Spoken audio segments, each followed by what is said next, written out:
كشف تقرير صحفي فرنسي عن مفاجأة جديدة بشأن إمكانية تواجد النجم الفرنسي كريم بنزيما برفقة زملائه في مباراة الأرجنتين يوم الأحد المقبل في نهائي كأس العالم.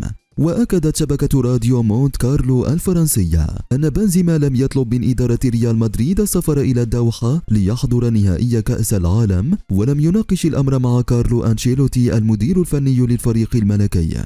وأضافت أيضا أنه لم يتخذ بعد قرارا نهائيا وحاسم بخصوص هذا الموضوع، علما بأن اللاعب استأنف التدريبات مع فريقه الإسباني يوم السبت الماضي. وكانت تقارير صحفية إسبانية أشارت في الساعات القليلة الماضية إلى أن إدارة ريال مدريد لن تقف أمام رغبة بنزيما إذا أراد التواجد في نهائي كأس العالم. ويحق لنجم ريال مدريد استلام الميدالية الذهبية أو الفضية لكأس العالم، لأنه لا يزال مقيدا بقائمة منتخب فرنسا. لكن المدرب ديشامب لم يحسم موقفه بشأن عودة كريم بنزيما مجددا، حيث تهرب من أسئلة صحفيين عقب الفوز على المغرب في الدوري قبل النهائي. وغادر نجم ريال مدريد معسكر فرنسا قبل يومين من المباراة الأولى أمام أستراليا في كأس العالم، وذلك بسبب إصابة عضلية استلزمت برنامجا علاجيا مدته 3 أسابيع. في المقابل كان لصحيفة ماركا المدريدية رأي آخر فيما يتعلق بكريم بنزيما وإمكانية عودته لوطن المونديال، حيث انفردت الصحيفة بخبر مفاده أن الرئيس الفرنسي يعمل على إحضار كريم بنزيما بالإضافة للمصابين إلى قطر. بحسب معلومات خاصة لماركا، فإن الرئيس إيمانويل ماكرون يجري اتصالات مع وزيرة الرياضة الفرنسية لإقناع بنزيما بالسفر لقطر قبيل المباراة النهائية للمونديال، مؤكدة أن بنزيما سيكون بطلا للعالم سواء حضر إلى قطر أم لا، وسيحصل على الميدالية الذهبية في حال تتويج المنتخب الفرنسي باللقب العالمي. كما كشفت الصحيفة أن مساعي ماكرون لن تقتصر فقط على بنزيما، بل سيطلب من بوجبا وكانتي الارتحال للدوحة لحضور موقعة ستاد لوسيل. أستاذ محمد، كريم بنزيما كان يملك فرصة كبيرة للمشاركة في الأدوار النهائية في حال تعافيه، لماذا استبعد من طرف ديدي ديشان؟ هل نرجع ذلك ربما لأن ديشان رأى أن التشكيلة تؤدي بشكل جيد؟ بنزيما واحد من نجوم كرة القدم على المستوى الدولي غير محظوظ، هو غاب عن نسخة روسيا. نعم. أشياء غالة علاقتها لها بالرياضة. صحيح. وجاء القرار كذلك اعتبره شخصيا كذلك مفاجئ، كان ممكن الاحتفاظ ببنزيما في انتظار التعافي، ولكن قرار ربما اعتبره متسرع. عنده خلفيات اخرى لا اعلمها، ولكن بنزيما لاعب كان يستحق ان ياخذ المونديال، نجم حقيقي، فائز بالكره الذهبيه الاخيره، عنده كل من امكانيات ومواصفات تؤهله ان يكون رسميا داخل المنتخب الفرنسي. للاسف جاءت حاله الاصابه دون أن تمكنه من الحضور ضمن المنتخب الفرنسي، ولكن كان أعتقد بأن ديشان تسرع نوعا ما، تسرع فعلا. رد الفعل الطبيعي للاعب، شخصيا كنت كنتمنى كذلك أنه يحضر، ولكن رد فعل طبيعي من طرف اللاعب، لأنه حرم الدورة الثانية على التوالي من المونديال. حق المونديال هو حلم أي لاعب. صحيح. وحرمه، ولكن كذلك رد فعل طبيعي من طرف ديشان أنه ما يحضرش، وكرد فعل على القرار اللي اتخذه ديشان.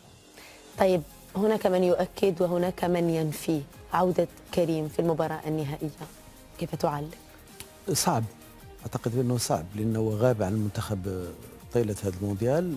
كان ممكن إمكانية تكون متاحة له وحضرها مع المنتخب، وكان دائما مع الاتحاد معهم في التدريب في الأجواء ديال المونديال. يجي في آخر لحظة ويكون رسمي أو احتياطي في مباراة نهائية، صعب جدا حتى معنويا بالنسبة للاعب، معنويا. كذلك المدرب استبعد اللاعب من القائمه في اخر لحظه، ويجبر كذلك نظرا لمجموعه الحيثيات انه يلعب داخل مقابله نهائيه. صعب بالنسبه للطرفين، خصوصا العلاقه غير وديه بينهم. نعم، للحديث بقيه. لكن نبقى مع الصحف الإسبانية ونفتح هذه المرة ملف منتخب راقصية التانغو وملف منتخب راقصية التانغو. صحيفة إل موند ونشرت مقالا للكاتب سيباستيان فيرس تناول قائد المنتخب الأرجنتيني بعنوان ميسي يهزم مارادونا أخيرا. الكاتب رأى في سطور مقاله أن ميسي الطامح إلى اللقب الذي يحلم به وهو كأس العالم قد حقق نجاحا باهرا بكسبه لمودة وإعجاب الشعب الأرجنتيني، مضيفا أن ليو استطاع أخيرا من خلال مستواه اللافت التحرر من المقارنة الدائمة بمارادونا والتي جعلته محط انتقاد الجماهير الأرجنتينية لسنوات طويلة. اختتم الكاتب مقاله بالإشارة إلى أن تصريحات دييغو مارادونا بأن ليونيل ميسي يفتقد للشخصية القوية ليكون قائدا قويا قد سقطت للأبد، وأثبت أنه النجم الأوحد للأرجنتين. دائما مع أساطير منتخبي التانغو، والوقفة التالية ستكون مع صحيفة أولي الأرجنتينية والإنجازات التي حققها ليونيل ميسي أو المنتظر منه الوصول إليها مع تبقي مباراة واحدة فقط قبل إسدال الستار، من خلال تقرير بعنوان مونديالو ميسي الذي حطم فيه أرقام الكبار. الصحيفة قالت ميسي في آخر مونديال له أثبت قدرته على كتابة تاريخه الخاص متجاوزا الأرقام التي حققها الآخرون في كأس العالم. وأضاف التقرير قائد التانغو في المشاركة الخامسة تجاوز مارادونا وبحصوله على جائزة الأفضل خلال المباريات في 11 مرة، فقد تفوق على البرتغالي كريستيانو رونالدو الذي حاز عليها 7 مرات فقط.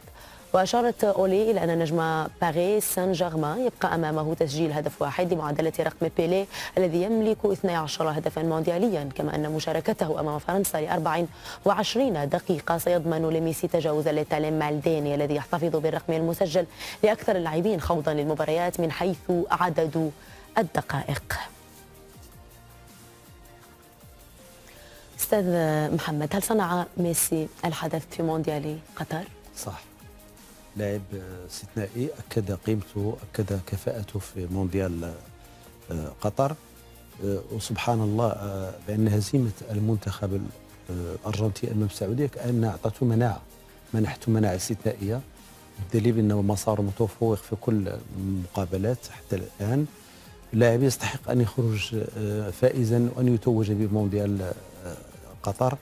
كأس العالم اللي كذلك قيمة استثنائية، والمسار ديال الاستثنائي ديال ليونيل ميسي يستحق ان يتوج، لانه لاعب استثنائي بحقيقه، لاعب كبير جدا، قائد ملهم، واكد في هذا المونديال انه فعلا قائد حقيقي للمنتخب الارجنتيني. فالمنتخب الارجنتيني لم يفوز بكاس العالم منذ تقريبا 36 سنه في عمر ميسي. لو كان اللي كان طفل صغير فازت الارجنتين بالمونديال، وبالتالي فان كل الدلائل وكل المعطيات تؤكد بان الارجنتين مرشحه، ولكن في مواجهه منتخب فرنسي يعتمد على مجموعه متكامله، مجموعه يعني متجانسه، عمق في اللعب كبير، تكامل على مستوى الخطوط، وقوه فرنسي كذلك حتى في عدم مستوى بنك الاحتياط. بنك الاحتياط لاعبين متميزين كذلك. نعم، متخم بنك الاحتياط. صح. وظهرت امام المنتخب التونسي في المقابله الاخيره عن دور المجموعات.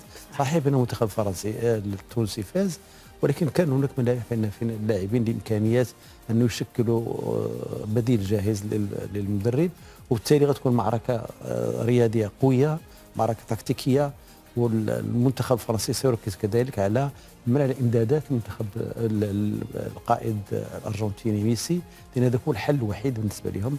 وبالتالي نتمنى ان تكون معركه كرويه في المستوى العالي. نعم، ان شاء الله تكون قمه ناريه. استاذ محمد، يعني ألا ترى أن الصحيفة ربما بلغت في وصف ميسي بأنه تفوق على مارادونا؟ إذا نتحدث بلغة الأرقام، لديه 7 كرات ذهبية، لديه عديد الألقاب، لكنه لم يتحصل إلى حد اللحظة صح على لقب كأس العالم. صح. هو المقارنة ربما تكون ظالمة أحيانا، اختلاف الحقاب، اختلاف المعطيات التقنية. أنا شخصيا دائما أفضل أن لا أدخل مقارنة جيل بجيل. صحيح مارادونا لاعب خيالي استثنائي، واحد مبدع على جميع المستويات، قائد حقيقي. ميسي كذلك، شخصية ميسي ربما أقل كاريزما من اللاعب مارادونا. ميسي لاعب موهبة ربانية، يعني فقط تصورت على مستوى الطبيعة كقائد. ربما تمريرات الكرة بالنسبة لميسي وكأنه عنده عيون في وراء. صحيح، لأنه هذا ما رأيناه في الملعب. صح. مارادونا لاعب استثنائي وخرافي كذلك. مقارنة صعبة، ولكن ميسي كذلك يستحق أن يخرج بالكبير. كنت كنتمنى كذلك، أنا من عشاق ريال مدريد ومن عشاق كريستيانو، أن كريستيانو كذلك يخرج باب كبير، ولكن للأسف مساره في السنة الأخيرة لم يدبر على النحو الأفضل حتى يحافظ على قيمته كنجم كبير واستثنائي. احنا شخصيا حزينا على خروج رونالدو صح، بتلك الطريقة. احنا في حق سعداء بأننا عشنا صراع جوج نجوم كبار، صحيح. مارادونا ميسي وكريستيانو، يعني فاق الكل خيال، كنا نتمنى أن يخرج معا الباب الكبير، ونتمنى كذلك ميسي يتوج انه يستحق كاس العالم. هكذا هي كرة القدم، صح. تحزن وتفرح. سأعود إليك أستاذ محمد. جولتنا مستمرة مع الصحافة الأرجنتينية، حيث سلطت صحيفة أوليا الضوء أيضا على المباراة الختامية لكأس العالم التي ستقام على استاد لوسيل يوم الأحد المقبل بين منتخبي التانغو وفرنسا اللذين يسعيان لإضافة اللقب العالمي الثالث. الصحيفة عنونت: تقليد المونديالي سيتكرر في نهائي قطر 2022. اليومية الأرجنتينية قالت: منذ نسخة المكسيك في 1986 استطاع الفريق المتوج من إنهاء دوري المجموعات وهو في صدارة الترتيب، وهذا ما حصل في مونديال قطر مع الأرجنتين وفرنسا، وكذلك المنتخب المغربي لو استطاع عبور الديوك في نصف النهائي. وأضافت أيضا: هذا العرف لن يكون موجودا مع منتخب كرواتيا لو عرفت الصعود إلى المباراة النهائية، لأنها حلت ثانية في مجموعتها خلف المغرب.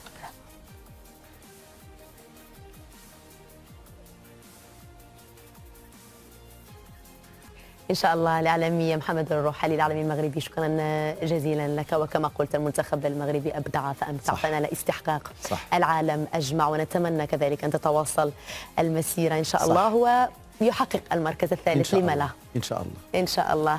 إذا مشاهدينا الكرام، حلقتنا انتهت. تقبلوا مني ومن فريق العمل أجمل التحايا. في أمان الله.